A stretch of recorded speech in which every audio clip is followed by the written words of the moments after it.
আসসালামু আলাইকুম প্রিয় দর্শক। নির্বাচন আর মাত্র বলতে গেলে 5 দিন অঙ্কের হিসাবে, কিন্তু বাস্তবে 4 দিন। কারণ 4 দিন পরে আপনি আর শেষ দিন কোনো প্রচারণা করতে পারবেন না। সেই হিসেবে আমি 4 দিন ধরছি। কি হতে যাচ্ছে নির্বাচনে, কারা দায়িত্ব পাবে? আমরা যদি ভোটের আগের হিসাবগুলি দেখি, তাহলে বিএনপির সঙ্গে জামায়াতের টিকে থাকারই কোনো সুযোগ নাই। বিএনপির ভোট 30% উপরে আমরা দেখেছি বরাবরই। 32, 33, 40% পর্যন্ত ভোট বিএনপি পায়। জামাত পায় কত শতাংশ? জামাতের ভোট কখনো 10%-এর বেশি হয়েছে এমনটি দেখা যায়নি। তাহলে সেই 10% এবং 40%-এর ডিফারেন্স জামাত কিভাবে কভার করবে? আওয়ামী ভোট জামাত যেমন পাবে, বিএনপিও তেমনি পাবে। তাহলে কেন এই প্রতিদ্বন্দ্বিতার কথা বলা হচ্ছে? বলা হচ্ছে এই কারণে যে এই সময়ে বিশেষ করে যখন ভোটে আলোচনা হচ্ছে, তখন দেখা যাচ্ছে জামাত তাদের অবস্থানকে আগের চেয়ে অনেক ভালো করে ফেলেছে।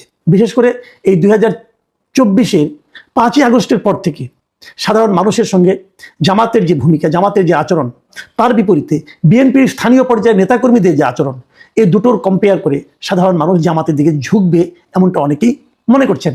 এবং এটা একদম অস্বাভাবিক কিছু নয়। বিশেষ করে যারা তরুণ ভোটাররা কিন্তু ঐতিহ্যের কথা ভাবে না। যেমন বয়স্ক যারা আছেন, তারা আগে বিএনপি করেছেন অথবা অন্য একটা দল করেছেন, সেখান থেকে তারা সরতে চান না। কিন্তু যারা তরুণ ভোটার, তারা কিন্তু আজকের চিন্তা করেন, মানে আজকে কোন দল কি আচরণ করছে তার উপর নির্ভর করে তারা কিন্তু ভোট দেন। এবং এই সময়ে গত 1.5 বছরে জামাত অনেকটাই অগ্রসর হয়েছে। বিএনপির চেষ্টা করেনি আমি তা বলবো না, বিএনপির সেন্ট্রাল কমিটির তেমন কি করেছে যাই না, কিন্তু বিএনপির যে শীর্ষ নেতা তারেক রহমান, উনি প্রচণ্ড চেষ্টা করেছেন। উনি নিজে উদ্যোগ নিয়ে অনেককে বহিষ্কার করেছেন, বহিষ্কারের সংখ্যা কয়েক হাজার পর্যন্ত পৌঁছেছে। কিন্তু তাতে পরিস্থিতি খুব একটা পাল্টায়নি, চাঁদাবাজি বন্ধ হয়নি। দেশে এই মুহূর্তে যত চাঁদাবাজি হচ্ছে, তার 80% চাঁদাবাজি করছে বিএনপি অথবা বিএনপি নামধারী লোকজন। আর 15% চাঁদাবাজি করছে এই ছাত্ররা, মানে ছাত্র নামধারী সমন্বয়ক, অমুক তমুক, হাবিজাবি, এনসিপি এরা। আর সামান্য ছিটে ফোটা চাঁদাবাজি হয়তো এই সমস্ত ক্ষেত্রে আপনি শিবির অথবা জামায়াতের নাম বলতে পারবেন। তো এইটা কিন্তু ইয়াংদের মধ্যে দারুণ প্রভাব ফেলেছে। আগামী নির্বাচনে এক হিসাবে দেখা গেছে প্রায় 4.5 কোটি হলো নতুন ভোটার। এই ভোটাররা কিন্তু অনেক কিছু করবে। এই ভোটাররা কিন্তু ডিসাইডিং ফ্যাক্টর হতে পারতো, এখনো সম্পূর্ণ হয়েছে কিনা আমি বলতে পারবো না, হয়ে যেত যদি পুরনো ভোটারদের মাঝখান থেকে ভোট প্রাপ্তির সংখ্যাটা সমান হতো। কিন্তু তা হয়নি।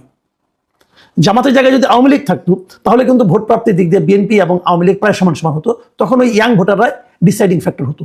কিন্তু এক্ষেত্রে তা নয়, জামাতের ভোট বিএনপির তুলনায় অনেক পিছিয়ে। যে কারণে এই ইয়াং ভোটাররা যদি বেশি বেশি করে জামাতকেও ভোট দেয়, তাও দুটো সমান আসবে কিনা এটা একটা সন্দেহ আছে। কিছু নীরব ভোট আছে। এই নীরব ভোটগুলি কোন দিকে যাবে?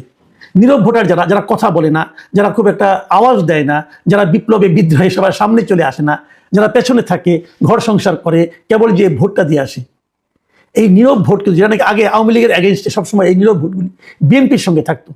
কিন্তু এবার আমার কেন যেন মনে হয় নীরব ভোট বিএনপির সঙ্গে নেই। নীরব ভোটগুলো আমি দেখেছি সবসময় ক্ষমতাধর যারা থাকে ওদের বিপরীতে থাকে। এটা আমার অবজারভেশন। আমি আগেও বলেছি, বাংলাদেশে একসময় রাজনীতি হতে ভাবে যে রাজনীতিতে দুটো পক্ষ থাকতো। একটা পক্ষ হলো আওয়ামী লীগ, আর একটা হতো এন্টি আওয়ামী লীগ। এবার আমি দেখতে পাচ্ছি যেহেতু আওয়ামী লীগ নেই, অতএব একটা হলো বিএনপি, একটা হলো এন্টি বিএনপি। এই এন্টি বিএনপি যে শক্তিটা, সেটা যেন জামাতকে অনুসরণ করছে।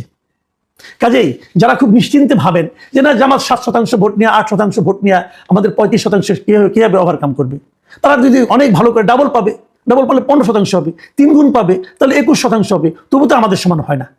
এটা ভেবে যারা শান্তি পাচ্ছেন এবং খুব স্বস্তিতে আছেন, তাদেরকে আমি একটা উদাহরণের কথা বলি। দেখুন, আপনাদের বলবেন যে জামাত তো কখনোই এর আগে আপনার 15টা 20টা ম্যাক্সিমাম এরকম সিট পেত। কিন্তু আপনারা মাথায় রাখবেন, শ্রীলঙ্কায় যে দলটা এখন ক্ষমতায় আছে, তারা কিন্তু 2020 সালের নির্বাচনে মাত্র 3টা আসন পেয়েছিলেন। এবার তারা 159টার মতো আসন পেয়ে ক্ষমতায় চলে এসেছেন। ফিগারটা আমার ঠিক খেয়াল নেই, এরকমই হবে। তারা ক্ষমতায় এসেছেন মাত্র 4 বছরের মাথায় 3টা থেকে ক্ষমতায় আসার মতো আসন তারা পেয়েছেন। কিন্তু কাজেই ওই পুরনো ইতিহাস ধরে বসে থাকলে ধোঁকা খেতেও পারেন। বিএনপিকে অবশ্যই ভুগতে হবে চাঁদাবাজি, দখলদারিত্ব, গণমামলা, এগুলো নিয়ে। দেখুন, আমি একটা ঘটনা বলি তাহলে বুঝবেন। শুক্রবার দিন, মানে গতকালকে, চট্টগ্রাম 13 যে কর্ণফুলী এবং আনোয়ারা আসন যেটা আছে, সে আসনের বিএনপি মনোনীত প্রার্থী সরওয়ার জামাল নিজাম, উনি একটা কর্মীদের সভায় বক্তৃতা করছিলেন। সেখানে তিনি বলেছিলেন যে দয়া করে 12 তারিখ পর্যন্ত চাঁদাবাজি করবেন না। মানে উনি চাঁদাবাজি থামাতে পারেননি, চাঁদাবাজদেরকে কাছে মিনতি করেছেন যে আপনারা আর চাঁদাবাজিটা করবেন না এই 12 তারিখ পর্যন্ত। কারণ এই চাঁদাবাজির কারণে তার ভোট কমে যাচ্ছে। কত অসহায় হলে পরে বলতে হয়, কারণ এই চাঁদাবাজরা কারো কথা শুনছে না। এদেরকে বিএনপি কিন্তু থামাতে পারেনি। কেন থামাতে পারেনি? তারেক রহমান নিজে বলেছেন যিনি ক্ষমতায় গেলে চাঁদাবাজদের গলা চিপে ধরবেন, তারপরে চাঁদাবাজরা কেন থামছে না? তারা কেন মনে করছে না যে তারা অবাধে মানে এটাকে থামাতে হবে, না থামালে দল তাদের প্রতি অ্যাকশন দেবে? মনে করছে না এই কারণে যে বিএনপির মধ্যে একটা বড় গ্রুপ আছে, খুব পাওয়ারফুল গ্রুপ আছে, যা নাকি চাঁদাবাজিকে আশকারা দিচ্ছে। তারা তারেক রহমানকেও অপেক্ষা করছে। দলের মধ্যে সেই নিয়ন্ত্রণটা না আনতে পারলে কিন্তু বিএনপি এটা বড় ভোগাবে। জামাতের ব্যাপারটা বলি আবার, জামাতের মিটিংগুলিতে অনেক লোক হচ্ছে, কিন্তু একটা কথা মাথায় রাখতে হবে, এরা কিন্তু স্বতঃস্ফূর্ত উপস্থিতি নয়, মানে স্বতঃস্ফূর্ত সাধারণ জনতা নয়। বলা হয়ে থাকে যে জামাতের যারা কর্মী তারাই সমর্থক, তারাই ভোটার। জামাতের জনসভায় অনেক লোক দেখে বিভ্রান্ত হওয়ার কিছু নেই। জামাতের ভোটার ঐক্য এটাই, এটা আগেও বলা হতো, এখনো বলা হয়। কিন্তু এর বাইরে আছে নীরব ভোটার। এখন নীরব ভোটাররা কিন্তু ফ্ল্যাকচুয়েট করে খুব দ্রুত, আজকে আছে কালকে নেই। আজকে জামাতের একটা নেতা একজন একটা বক্তব্য দেবে, এটা দেখে দেখবেন কালকে আর জামাতের সঙ্গে তারা নেই। এরকম কিন্তু হতে থাকবে। জামাতের নেতাদের শেষ দিকে আমি যতটুকু দেখেছি নানা ধরনের এলোমেলো কাণ্ড কারখানা। ঢাকা 17 আসনের ডক্টর খালেদুজ্জামান সাহেব সেনানিবাসে ঢুকতে গিয়ে যা করেছেন, এটা কিন্তু জামাতের ভোট অনেক কমিয়েছে। ওই নীরব ভোটাররা কিন্তু সরে গেছে। তারা ভেবেছে যে নির্বাচনে বিজয়ী হওয়ার আগেই যখন এই অবস্থা, জিতলে না জানি তার দাপটে কেউ থাকতে পারবে না। তারপর দিনে আবার আরেকটা ভিডিও দেখলাম, কোন এক ব্যাংকের এক অনুষ্ঠানে যে সে একজনকে ঘুষি মেরে নাক ফাটিয়ে দিয়েছে, এই খালেদুজ্জামান। তো এরকম উন্মত্ত লোক যদি জামাতের নেতা হয়, জামাতের এমপি প্রার্থী হয়, তাহলে কিন্তু জামাতের ভোট কমবে। এবং একটা ঘটনা কিন্তু অনেকগুলো। জামাতের জন্য আরেকটা বড় আঘাতে দেখা দিয়েছে হেফাজত ইসলামের আমিরের সর্বশেষ বক্তব্য। তিনি কিন্তু বলেছেন যে জামাতে ভোট দিলে ইমান থাকবে না, জামাতে ভোট দেওয়া হারাম, এগুলো কিন্তু তিনি বলেছেন। জামাত এটাকে কীভাবে কাউন্টার করবে আমি জানি না, এখন জামাতের কাছ থেকে সে ধরনের কোনো কাউন্টার আমরা পাইনি। অনেক ইসলামী মানে আলেম যারা আছেন, তারা জামাতে ইসলামকে ইসলামী মনে করেন না। কাজে এই বেহেস্তের টিকিট বিক্রিটা জামাতের জন্য শুরুতে কিছুটা ভালো ফল দিল, যারা নাকি একটু সচেতন চিন্তা ভাবনা করেন তাদের কাছে এটা কিন্তু খুবই নেগেটিভ হিসেবে আবির্ভূত হবে। বিশেষ করে নীরব ভোটার যারা, তাদের কাছে কিন্তু এটা খুব নেগেটিভ হিসেবে আসতে পারে।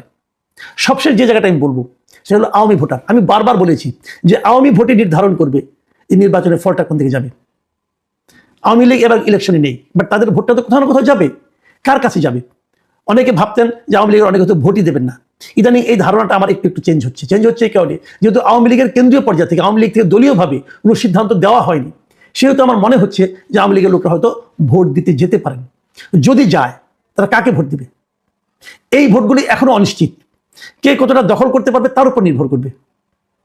কতটা ভোট তারা আওয়ামী লীগের কাছ থেকে আদায় করতে পারবে তার উপর নির্ভর করবে। আদায় করবেন কিভাবে? আদায় করাটা কঠিন এই কারণে যে জামাত আদায় করার একটা চান্স ছিল, কারণ আমরা দেখেছি 24 অগাস্টের পর থেকে জামাত বিভিন্ন জায়গায় আওয়ামী লীগদের যারা নেতাকর্মী আছে ওদেরকে নানাভাবে হেল্প করার চেষ্টা করেছেন, প্রশ্রয় দেওয়ার চেষ্টা করেছেন, আশ্রয় দেওয়ার চেষ্টা করেছেন, বিএনপি চাঁদাবাজদের হাতে রক্ষা করার চেষ্টা করেছেন। ওই ক্ষেত্রে গণমামলা টামলা করে বিএনপি নেতাকর্মীরা যেভাবে আওয়ামী লীগের মন বিষিয়ে তুলেছিল, তার বিপরীতে জামাতের ইতিবাচক ভূমিকা ছিল। কিন্তু সেটা নষ্ট করেছে জামাত এনসিপির সঙ্গে জোট করে। কারণ আওয়ামী লীগের লোকেরা দেশে সবচেয়ে বেশি যাদেরকে ভয় পায়, ঘৃণা করে, যাদের প্রতি তারা এক ধরনের ক্রোধ অনুভব করে, সেটা হচ্ছে এনসিপি।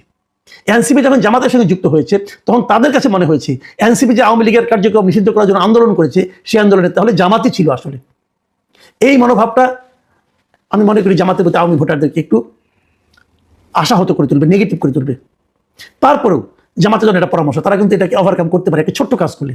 সেই কাজটা হলো, তারা যদি নির্বাচনের আগেই 71-এর ভূমিকা নিয়ে একটা দলীয় একটা বিবৃতি দেয়, একজন ব্যক্তিরা পুরো দলকে রেজুলেশন করে বলতে হবে যে 71-এ আমাদের যারা দলের আগে যারা ছিলেন তারা যে কাজটা করেছেন সেই কাজটা তারা ভুল করেছেন এবং আমরা তার জন্য অনুতপ্ত এবং আমরা জাতির কাছে ক্ষমা চাই। জাস্ট এই 3টা লাইনে একটা স্টেটমেন্ট দিলে আমি মনে করি জামাতে আওয়ামী ভোট রাতারাতি অনেকটাই বাড়তে পারে।